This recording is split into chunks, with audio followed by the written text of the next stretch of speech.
Kind of a question for today. I get a lot of, well, obviously messages and emails and stuff, but something that seems like it comes up fairly often in the comments is about a Dryfire program. I don't know that I would do a full, like sign up for this course, this Dryfire program. I don't think I really love that idea, but thinking about maybe trying to do some form of like a schedule or all right, I'll be transparent. The thing I dislike about kind of like a gym plan where it's like, oh, you go to the gym. Well, obviously I don't go to the gym, but my imagination for people that go, today's Monday's chest day. Then I go Tuesday's legs day. Then Wednesday's back day or whatever, like rotating it around. I don't necessarily love that idea for a Dryfire plan because let's say Monday was trigger control day. So it's all the drills regarding, your grip and trying to press the trigger without disturbing the sights. If you do that for 15 minutes, just drill after drill after drill that works on that, it's not going to be super fun. And you're going to be probably mentally smoked pretty quick. What I mean, let me give you an example. There's a drill I really, really like called trigger control at speed. What that means is you aim your gun at the target. I'll have a variety of different positions for my finger. So maybe I'm just like contacting the trigger but not adding pressure. Maybe all the way forward in the trigger guard. Maybe it's alongside the frame or trigger guard. When I get the beep, or I react to a random start signal, then I'm gonna press the trigger immediately and try to do so without having the gun kind of like move. So then after that, I do the rep, reset, aim, waiting, beep, okay, reset. Okay, that was a good one. Waiting for the beep. Okay, that wasn't a good one. Okay, reset. We get very, very quickly. Let's say I have you doing that for 5 minutes. Gripping the gun properly, hit the timer, get your start signal ready, grip the gun again, wait, beep. 5 minutes of that is gonna seem like a long time. And if it's 15 minutes of drill after drill after drill, we're working on pressing the trigger in different ways, or I don't know if it was draw to first shot or whatever, use your imagination. I think that would get like you get tired and frustrated pretty quick. So I think it's important to work on all the aspects of training kind of simultaneously. You might have a focus for that training session or whatever, but let's say, I'll give you an example. Let's say I'm gonna do that drill that I just talked about where you press the trigger immediately on the beep for 3 minutes, then doing something with a multiple target setup, maybe a more complicated one, like designated target for people familiar. So I pick a target that I start at, go to a different one, back to that one, and I have this kind of complicated target transition sequence. I could do that a few different ways. I could do that while I'm not pressing a trigger at all.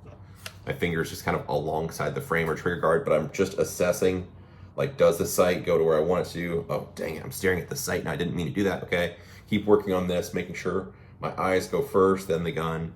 And I can kind of work through it that way. Then I could add in the trigger press maybe and do 3 or 4 minutes of that, and it's like, okay, then I should do some movement. What movement do I want to do? I'll do some kind of mounted movement where I'll keep the gun up at eye level, but I'll kind of move around, maybe past a vision barrier or something. So thought about doing something like that because I get some requests for ideas, but you can see me just talking through it. It's a lot of stuff because what do you actually need to work on? What's your Dryfire area look like? That kind of stuff. So anyway, I'm curious to know what you would find interesting. Well, I've already started on the next book, but it'll be, I suspect, a bit or tail of this year. I hope to have it done. I'll have a few longer plane rides, I think, is the plan for this year. So it'll give me, I don't know, like a 30 hours of travel kind of thing. So a few of those, which will give me some time where I'm just sitting on a plane, not doing anything else, to probably work on the book as opposed to just watching YouTube or watching movies the whole time. So I'll have some chunks of time that I plan to get, I don't know, a good portion of the next book worked on, but kind of tossing back and forth the idea of having a Dryfire plan or no, or kind of maybe it's a theme or I don't know. Because the other part that I dislike, again, I'll just be real talk. The other part I dislike about having a Dryfire program is that I feel like people check out a little bit. It's like, just do what I tell you to do. It's like if I just said, go work on this, and this drill, I don't know, like the amount of, you have to be able to diagnose the results, pay attention to the areas you're struggling on that you need to work on. Maybe the drill is going really, really well and you should keep working on it. Maybe you're really, really frustrated. It's time to call it a day and move to something else. Maybe you noticed from your match this past weekend or your practice session, there's a couple areas that you really didn't realize were needing of attention. So you want to focus on those for a bit. So that's why I kind of hate the idea of doing a Dryfire course or like a gym plan kind of thing, because I don't know. I don't want to just tell you what to do, because it's going to have to be very much tailored to what you do, and you kind of have to be invested in your own training enough that you're picking through the details and paying attention to what's happening, even your own Dryfire training for that day, to notice this is going well, this isn't going well, I should spend extra time on this, this is a tendency. So just having like a gym plan that you just look through and, I don't know, kind of just follow along would be, I don't know, I like some of it and I don't like some of the ideas. But while I have your attention, I'll talk you through about what I think a good Dryfire session should be. For me, around 30 minutes is normal, and I'll probably do 3 to 5 minutes per drill. The drill, it could be a same like setup, but with different themes, and I kind of create the conditions to work on the thing that I want to address. For example, let's say I have just some targets out in my Dryfire area, very in depth, so some closer, farther away in size and in distance from me to the target. And I could do, like, we'll use the example I talked about earlier, target transitions where I'm not pressing the trigger at all. So from the draw, just aim the gun at the different targets, paying attention to, does the sight go exactly where I'm looking? Dang it, I looked at the wrong spot. I'm watching the sight now. Nope, that was really, really good. And kind of go through that for 3 or 5 minutes. Then afterwards, add in the trigger press. So do that, but on each target, I'd be pressing the trigger. So I'd get a trigger, like the gun would actually, the striker would fall for the first one.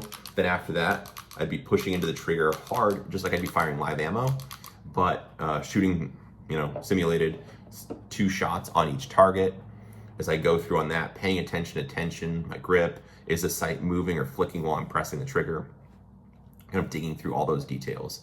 Then afterwards, a few minutes of that, I might want to just okay, so here's the important part. So let's say based on how that goes, the next drill might get decided by how things are progressing. Example, I feel like when I draw the pistol, for whatever reason, every time I draw the pistol, it's not quite looking where I want it to, and I have to do a little bit of refinement.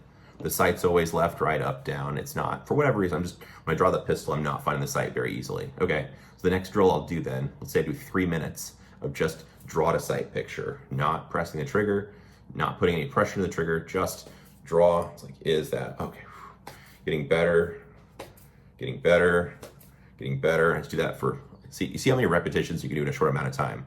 So then let's say it's 3 to 4 minutes of that. It's like, okay, I feel like that's better. Now you have choices. I could plug that back into the previous drill and see if I've refined that. Maybe I'm happy with that, or I think like, okay, I feel better about that. It was, something weird I was doing with my thumb, or I was grabbing the gun a little bit weird in the holster. Okay, let's move on to the next thing then. So, okay, the next thing I want to do for the day is just pressing the trigger immediately without influencing the sight. Okay, so I do that drill. Or maybe instead I'm like, yep, I've done enough static, where I've done the draw to sight picture, I've done some static target transitions. I want to do some moving around. So I could do a little simulated scenario stage. Maybe I just shoot a few targets and then step and walk past a vision barrier around a corner, whatever, into another room of your house, and then shoot some other targets. Okay, I'm gonna work on that for 3 to 5 minutes. Maybe that's like, oh, this is, I'm not gonna get as many reps, it's a little bit more to move around, or it's going really well. And then I'm just, the next thing you know, it's 5, 6, 7 minutes. I got a lot out of it. By then, I'm starting to get a little bit tired, feeling a little bit annoyed or getting hungry, thirsty.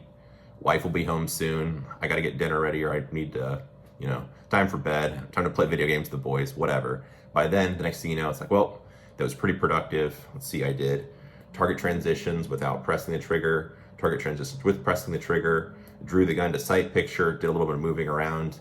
That's just 4 drills. If I did those for, let's say, 5 minutes a piece, on average, there's 20 minutes. At that point, your attention span, like I said, is probably getting a little bit less. Hands get tired, all that kind of stuff. Like, cool, call it a day. That's it, done. But some of that kind of happens organically. So to circle back to my original point, if I would have just said, do target transitions with no trigger press, then do some mounted movement, like you'd miss the point where it's, hey, I'm having issues finding the gun for my sight. I'm gonna just kind of change or detour, add in a different drill because based on what I'm observing in my training, I need to work on this aspect, or maybe just to make yourself feel better that you could still do it. I've done that before where I'll be training, it's like, man, I just don't feel like I could do a mag change. So I'll work on that a little bit just to make sure, kind of to prove to myself, yes, you can do it. Don't be a spaz, or I was gripping the magazine wrong, or I was hitting it on a specific part of the gun, anything like that. So hopefully that stuff all makes sense. Kind of curious what you think about this one. If, I don't know if I'd put it on my website, maybe, or probably something like this would be in the upcoming book. Probably a version of what I was just explaining about how to create a dry fire schedule and some samples is probably what I'll end up doing in the book. But if you guys want something like that on my website, or you'd find it valuable, or themes, or maybe just a list of drills, I don't know. Let me know what you think in the comments. I'm curious about this. So appreciate you watching. Like, share, subscribe, all that nonsense. If you need to know where my website is, I guess I'm supposed to be plugging that anyway. It's joelparktraining.com. Appreciate you watching. I hope you have a good day.